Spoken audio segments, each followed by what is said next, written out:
আমি তো বলেছি, আজকেও বলছি, দম থাকলে ওদের দলের চুনোপুটির আমি উত্তর দিই না ভাই। এদের ক্ষমতা নাই, এদের কেন উত্তর দেব বলুন তো? এদের নিজস্বতা আছে। এরা মুর্শিদাবাদ থেকে 20টা এমএলএ উপহার দিয়েছে, মুর্শিদাবাদকে একটা হাফ মন্ত্রী দিয়েছে। এরা দাঁড়িয়ে বলতে পারবে যে মুর্শিদাবাদ থেকে আমরা 20টা এমএলএ জিতিয়ে বিধানসভার মধ্যে নিয়ে এসেছি, আর কলকাতা থেকে কটা এমএলএ জিতে বিধানসভায় গিয়েছে? কলকাতার যদি এত এমএলএ মন্ত্রী হতে পারে, কেন মুর্শিদাবাদের এমএলএরা মন্ত্রী হতে পারবে না? এই বলারটুকু এদের সাহস নাই। তাহলে এদের উত্তর কেন আমি দেবো ভাই বলেন? এরা তো সব ভাড়া খাটছে, যে কোনো টাইম না বিয়ে দেবে, কেটে পড়ো, অন্যজন আসো। বুঝতে পারছেন তো? এদের মালিকের সাথে আমি লড়াই করব। ডিবেট হোক, মমতা ব্যানার্জি হোক, ডাকুক, ডিবেট ডাকুক। যদি মমতা ব্যানার্জিকে ভুল প্রমাণ করতে না পারি, মমতা ব্যানার্জির নীতিকে বা বাংলা শাসনের ক্ষেত্রে এগিয়ে বাংলা নয় পিছিয়ে বাংলা যদি প্রমাণ করতে না পারি, আমি তৃণমূলের ঝান্ডা ধরে নেবো। এখানে আমি কথা দিলাম। মমতা ব্যানার্জিকে যদি আমি প্রমাণ করতে না পারি যে আপনি দলিত বিরোধী, আপনি আদিবাসী বিরোধী, আপনি মুসলিম বিরোধী, আপনি সরকারি কর্মচারী বিরোধী, এক কথায় আপনি পশ্চিমবাংলার নাগরিক বিরোধী, যদি এটা প্রমাণ না করতে পারি, আমি তৃণমূলের ঝান্ডা ধরে নেব। পারবে চ্যালেঞ্জ করতে? অ্যাকসেপ্ট করবে? আর মমতা ব্যানার্জিকে যদি আমি এটা প্রমাণ না করাতে পারি, আমি ঝান্ডা ধরে নেব। আর মমতা ব্যানার্জিকে যদি আমি ভুল প্রমাণ করিয়ে দিই, তাহলে কি উনি আমার ঝান্ডা ধরবে? নেবো না বাবা, নেবো না। শুধু বলবো আপনি ভুল প্রমাণিত হয়েছেন, দয়া করে একটু পদত্যাগটা করুন, অন্য কাউকে সুযোগ দিন, বাংলাকে এগিয়ে নিয়ে যান। আপনারা কালকে শুনলেন ভাঙড়ে এক নটোরিয়াস ক্রিমিনালকে মমতা ব্যানার্জি দায়িত্ব দিয়েছে। এক নটোরিয়াস ক্রিমিনাল, আমি বলছি না ভাই, ন্যাশনাল হিউম্যান রাইটস কমিশন বলছে ওটা একটা নটোরিয়াস ক্রিমিনাল, কুখ্যাত সমাজ বিরোধী একটা। তো শুভেন্দু অধিকারীর বিরুদ্ধে কিন্তু ওকে দাঁড় করা করেনি, দায়িত্ব দেয়নি, নওশাদ সিদ্দিকীর বিরুদ্ধে দিতে হবে। তবে আমি নিজে একটা ভলিবল প্লেয়ার ছিলাম, বেলডাঙ্গা অনেকবার খেলে গেছি। বেলডাঙ্গার বড়োবাবু তৎকালীন সময়, এখন বলতে পারবো না, মেজবাবু ছোটোবাবু দুজন টিম নিয়েছে, কোনো এক বাবুর হয়ে আমিও খেলে গেছি সেই সময়। যাক, 2016 আগের কারে কথা বলছি আমি এটা। যাক, তো আমি শক্ত মাটিতে খেলতে পছন্দ করি, বুঝতে পেরেছেন তো? নরম জায়গায় আমি খেলিনি। আমার লাইফের পারফরমেন্স, যত বড় বড় টিম আছে তত বড় বড় টিমের বিরুদ্ধে, যত ভালো টিম তত ভালো আমি খেলেছি, যত ছোট টিম তত আমার খেলা খারাপ হয়েছে। তো আমি শক্ত মাটিতে খেলা ছেলে, ওটা নিয়ে আমি ভেঙে পড়ি না। কিন্তু আপনাদের বলতে চাইছি, কেন 77টা বিজেপির প্রার্থী জিতে আছে এমএলএ অফিসিয়ালি, কোনো জায়গায় অবজারভার দিয়েছে? হ্যাঁ আপনারা বলুন, দিয়েছে? কেন একটাই সংযুক্ত মোর্চার তথা আইএসএফেরকে দিতে হলো? মানে একটাই ওই 77-এর উপরে ভারী পড়ে যাচ্ছে, ওই জন্যই। ওটা তোদের ঘরের ছেলে, ওটা তোদের ঘরের ছেলে, বিজেপি ওদের ঘরের বাইরে। আমি তো অনেক দিন ধরে বলে আসছি, রিসেন্ট শ্রমিক ভট্টাচার্য স্যার, যিনি আমাদের পশ্চিমবাংলার নাগরিক, পশ্চিমবাংলার বিজেপির রাজ্য সভাপতি, তিনি কি বললেন? লেবার রুমে যদি বিজেপির দুটো বর্ষিয়ান নেতার নাম বলেছিল, ওনারা না থাকলে তৃণমূল নামক শিশুর জন্মই হতো না। তাহলে ওরা ঘরের ছেলে, ওদেরকে যে কোনো টাইম শুভেন্দু অধিকারীকে ওরা ম্যানেজ করে নিতে পারবে, নওশাদ সিদ্দিকী আইএসএফকে ম্যানেজ করতে পারবে না। ওই জন্য ওদের উপরে চাপ সৃষ্টি করো। আমি গত কয়েকটা দিন ধরে উত্তরবঙ্গের বন্যাটাকে আমি একটু অবজার্ভ করছিলাম। আমি কিচ্ছু বলিনি, গুটি কয়েক কথা বলেছি। একটা জিনিস আপনাদের সামনে বলবো, আপনারা কি দেখলেন? উত্তরবঙ্গে বন্যা দেখতে গিয়েছিল, প্রধান বিরোধী দলের দুজন আক্রান্ত হলো, এমপি এমএলএ। যারা অভিযোগ করলেন, যারা মেরেছে, 8 জনের নাম দিলেন। 8 জন কারা ভাই? আমি এটা বলি বলে অনেকে রাগ হয়ে যায়। কা আনসারি, মোহাম্মদ, মোল্লা, শেখ, এই তো বুঝতে পেরেছেন, চর্বি এদের বেশি। হলো 8 জনের নাম। পুরো মুসলিম সম্প্রদায়কে বিজেপি ইস্যু পেয়ে গেল, গালাগালি করলো, করেছো তো ভাই? এরপরে কি দেখলেন? মমতা ব্যানার্জি সৌজন্যতা দেখাতে গেলেন, উনি ওনার দলের লোককে দিয়ে পিটানি খাওয়ালেন, উনি না হলে অন্য নেতারা খাইয়েছে, উনি সৌজন্যতা দেখাতে গেলেন। এবার বলুন, 5 জন অ্যারেস্ট হয়েছে এখন পর্যন্ত। এই 5 জনগুলো কারা হলো বলুন? তাহলে আমেদ উঠে মিশে গেল, আঁটি গড়াগড়ি করলো।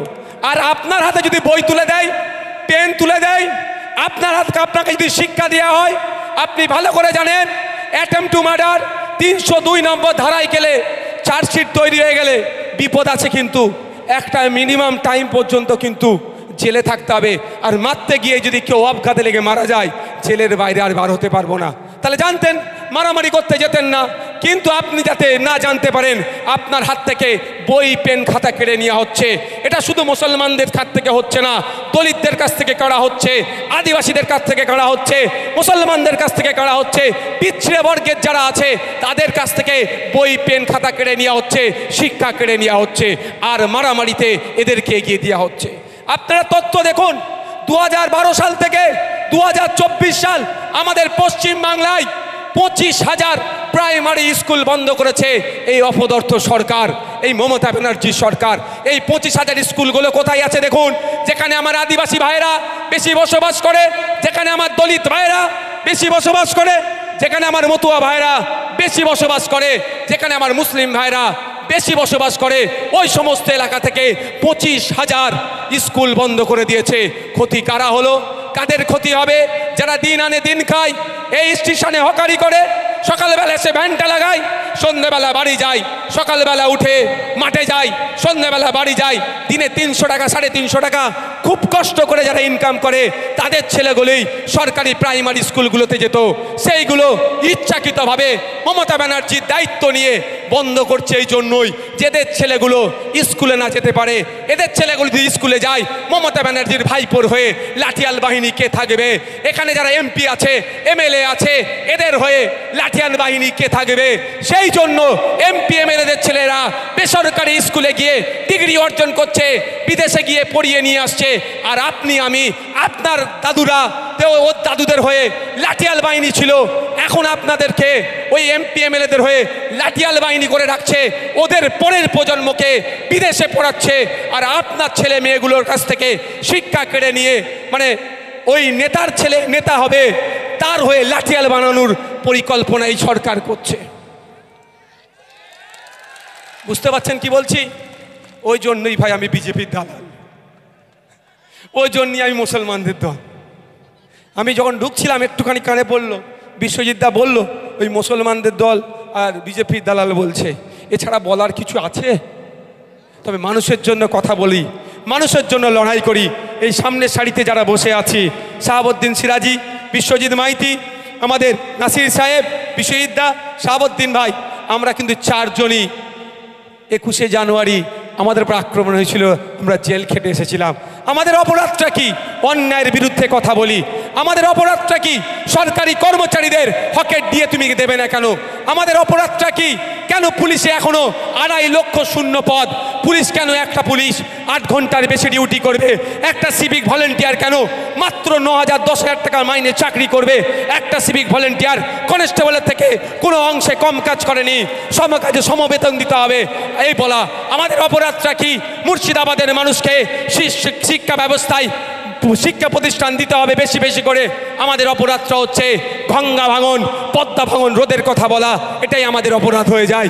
আমাদের অপরাধ মুর্শিদাবাদে উন্নত মানের হসপিটাল দিতে হবে, এটাই আমাদের অপরাধ হয়ে যায়।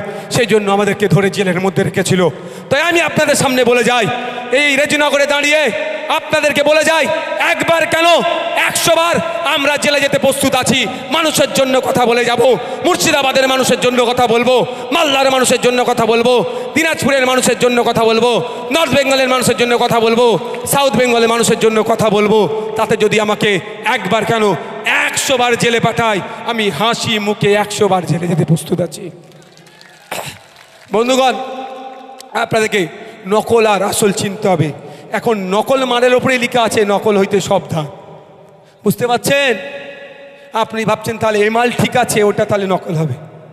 তো নকলের ওপরে লিখে রেখেছে যাতে নিজেকে না আর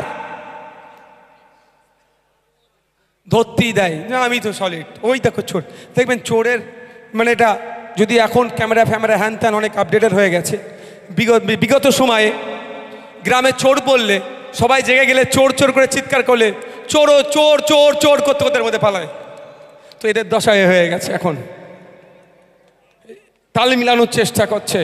আজকে লেবারের গ্যারেজ বানিয়ে দিয়েছে, লেবারের ফ্যাক্টরি বানিয়েছে মুর্শিদাবাদকে। যেই মুর্শিদাবাদ একদিন রাজধানী ছিল, যেই মুর্শিদাবাদের সারা পৃথিবীর মানুষ মুর্শিদাবাদকে একটা প্রাইম জায়গা হিসাবে জানতো, সেই মুর্শিদাবাদের দলিত, আদিবাসী, মুসলিম সহ পিছড়ে বর্গের মানুষ পরিবার পরিজন ছেড়ে ভিন্ন রাজ্যে গিয়ে কাজ করছে, আর অনেক সময় লাশ হয়ে ফিরে আসছে। এই মুর্শিদাবাদকে বদলাতে হবে। আমি বলেছিলাম এগ্রিকালচার ভাই ভাই যারা একটু বসতে হবে, অন্যের অসুবিধা হচ্ছে, পিছন দিকে তাকাবার কিছু ব্যাপার নাই,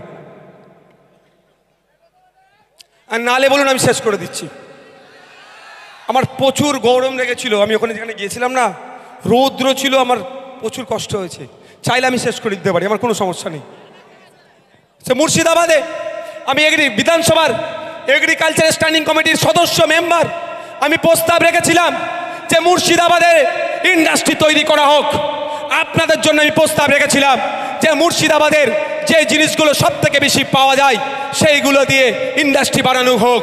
আমি খোঁজ নিয়ে দেখলাম লিচু, আম সব থেকে বেশি, মালদার পরে আম মুর্শিদাবাদে হয়, লিচু প্রচুর হয়, এখানে বিভিন্ন জায়গায় ইন্ডাস্ট্রি বানানো হোক। আপনারা জানেন আমরা মাজা খাই, লিচি খাই বিভিন্ন কোম্পানির। আমি বলেছিলাম, সরকারকে প্রস্তাব দিয়েছিলাম, আপনি তো বিশ্ব বাংলা নিয়ে অনেক হই হই করেন, বিশ্ব বাংলার ব্র্যান্ডেই এখানে ইন্ডাস্ট্রি তৈরি হোক।